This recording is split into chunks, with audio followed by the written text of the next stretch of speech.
line, you're probably wondering what this is about. Well, let me explain what this is about. Since we're in between, when I'm making this video, between the Democratic National Convention and the Republican National Convention, this isn't going to be a political, don't worry about that, this isn't going to be a political video at all.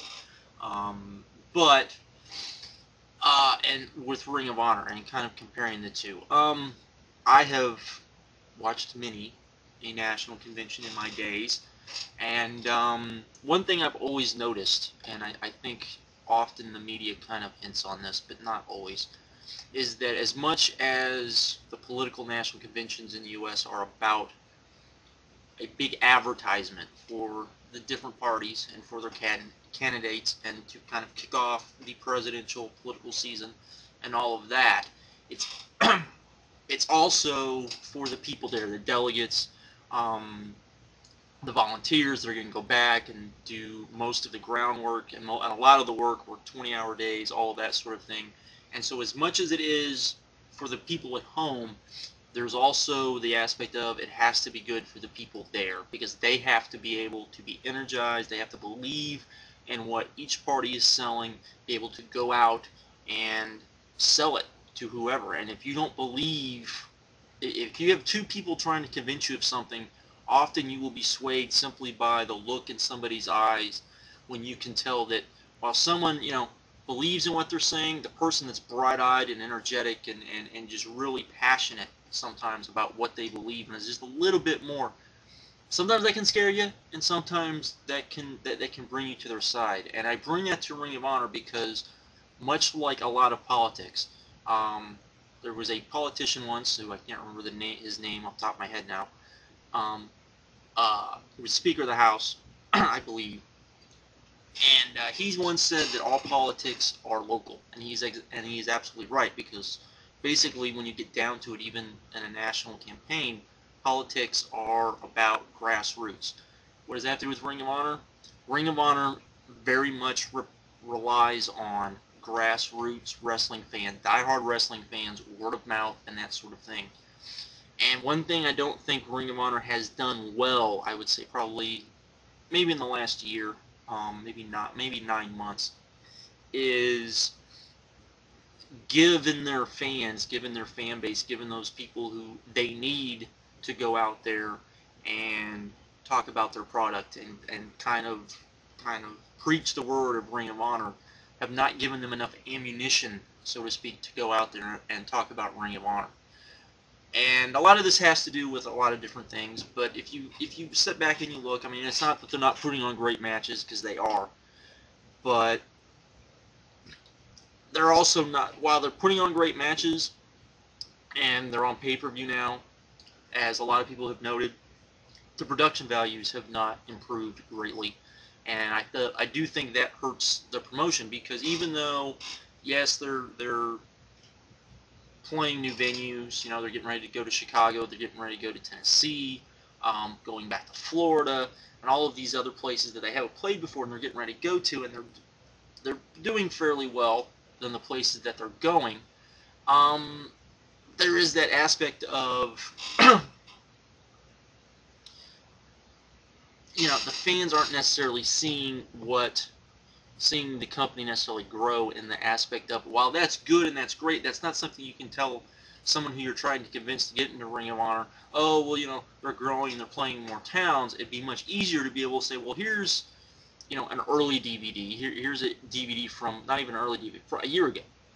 And then you show a DVD now, and if the production values, such as the video and the audio quality, which are the two things that a lot of people have always noted about Ring of Honor that need to improve, are not that much better, well, the other guy's gonna go, well, you're saying this like gonna be the next big thing, but there's no difference. I don't see any growth as far as that goes in the company, and I think that's something that needs to change. If I were to show a new fan the video wire, and then I were to show a new fan Chikara's podcast a go-go, and I was to just tell a fan maybe didn't even know much about wrestling, I just said, which of these, if I showed you these two, which would you say is the bigger company? 99, I would say almost every time, they're going to point to Chikara, because their podcast a go-go looks so good that it's criminal actually, how good it looks in a lot of ways. And Ring of Honor's looks so, not that it looks bad, but it doesn't look like what you would expect. And I think that's something that definitely needs to change, because that's something that catches people's eye.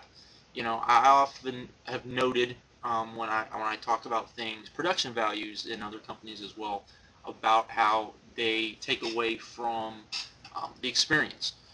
Usually when I'm talking about is camera angles, missing moves, that sort of thing. Something Ring of Honor seldom does, which in a way is pretty amazing, given the fact that they do everything on handhelds. You know, they're, unlike in the WWE where,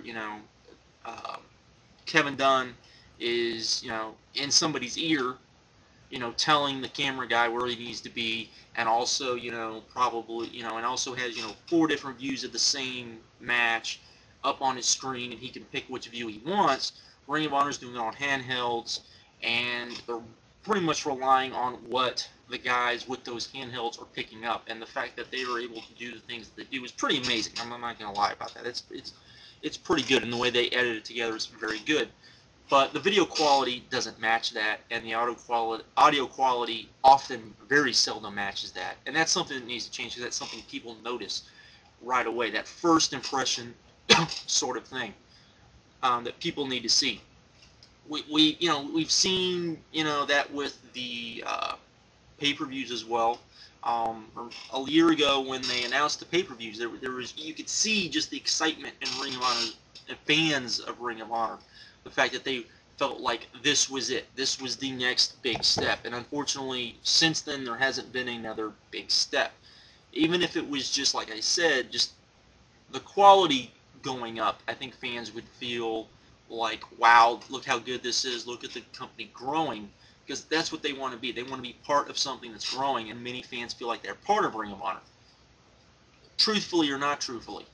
But the fact of the matter is that Ring of Honor does owe their fans, because they rely so much on their fans' support to go out there and do things, that they do owe them, I think, that much of at least investing in better audio equipment, better video equipment.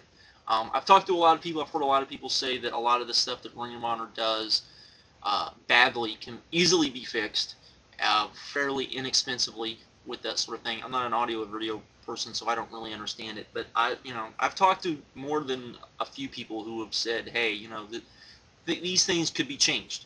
And I cannot imagine that you don't have somebody who's a Ring of Honor fan who lives up near Philly or somewhere in the East Coast close to Philly, who is not, in, some sort of video production class, video production school in college, needs somewhere to practice his trade, who would not be willing to work for Ring of Honor and help Ring of Honor out and do a lot of the same things that Disco Machine does, apparently, for Pro Wrestling Guerrilla. This is just kind of the way I look at it. Not only that, but I did a video similar to this where I talked about things I think Ring of Honor needs to change. Another thing that I definitely think, and while they're getting better at this part of it, it's still very frustrating to me, because I feel like they should be doing a video wire at least once a week. At least once a week, and I definitely think they should try to be, if they're not already, I haven't checked, but if they're not a partner with YouTube, since they put videos up here, definitely, become a partner so they can put bigger, longer, even if it's just 30 minutes, or maybe even go to an hour and try to sell feuds with matches that, happened. A lot of Ring of Honor feuds, are year-long, 6 months, even feuds. They have a lot of matches, a lot of history behind them. There's an easy way to, go back a lot of older matches, show them, even if you edit them, even if you cut them up a bit, show them in progress, so to speak, kind of doing an old school type of thing, and put them up on YouTube in a show format that people be willing to see. I always hear whenever, Gabe or Gary are on some sort of show for an interview, I always hear TV being brought up. And I will be honest with you, I don't think TV is the answer, so to speak. I think pay-per-view is the answer, don't get me wrong, but I don't think network television is the answer, because if you really research it and you listen to the people that know, they always tell you that there's not a lot of money to be made in TV. Is there money to be made? Definitely. Is there a lot of money to be made? Not really.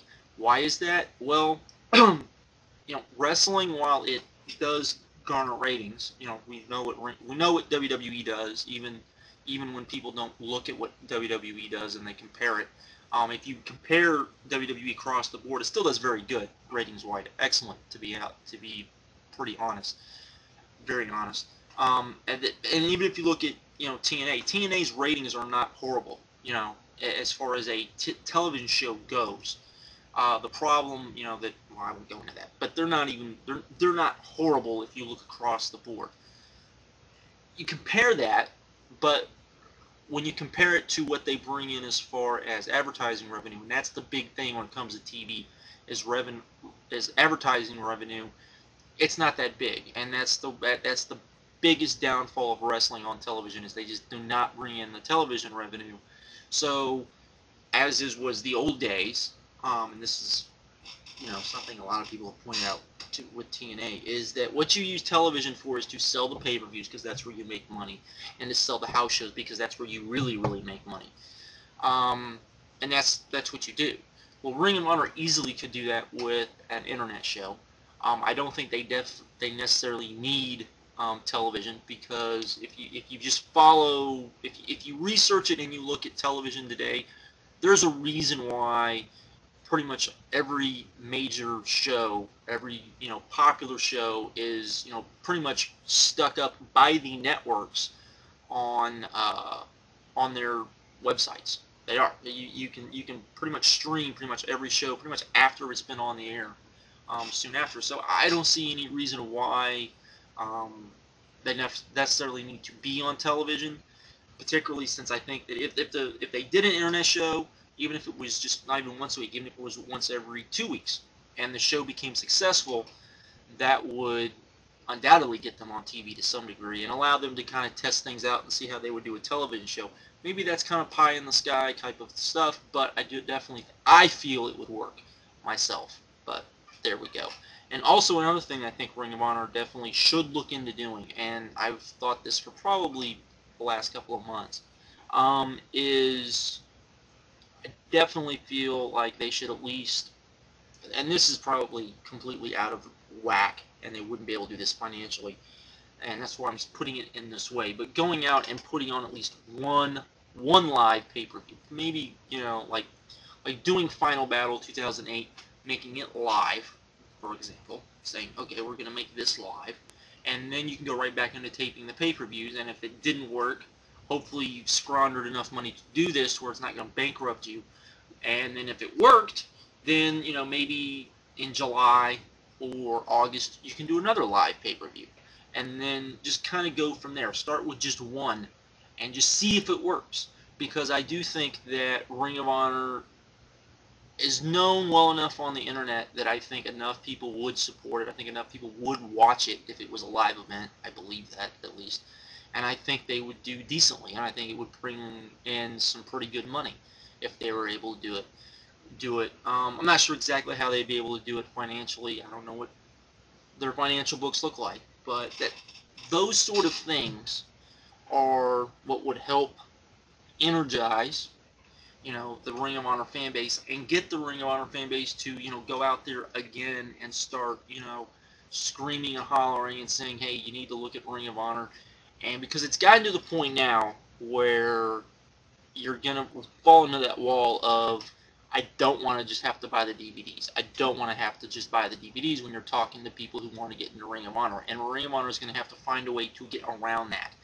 I know the pay-per-views are a way for that, and that's good, but I think they're going to have to find other ways as well. And so those are just things that I would recommend. Those are just things that I would like to be seeing done. I'm sure there's lots of others, but like I said, you know, with the fact that Ring of Honor is so much reliant on word of mouth, I think that they do have to, in a way, not that they owe it to their fans, but they have to do things for their fans that their fans can see, so that, you know, they get that feeling of, okay, we're going in the right direction. I can champion this promotion. I can get behind this promotion.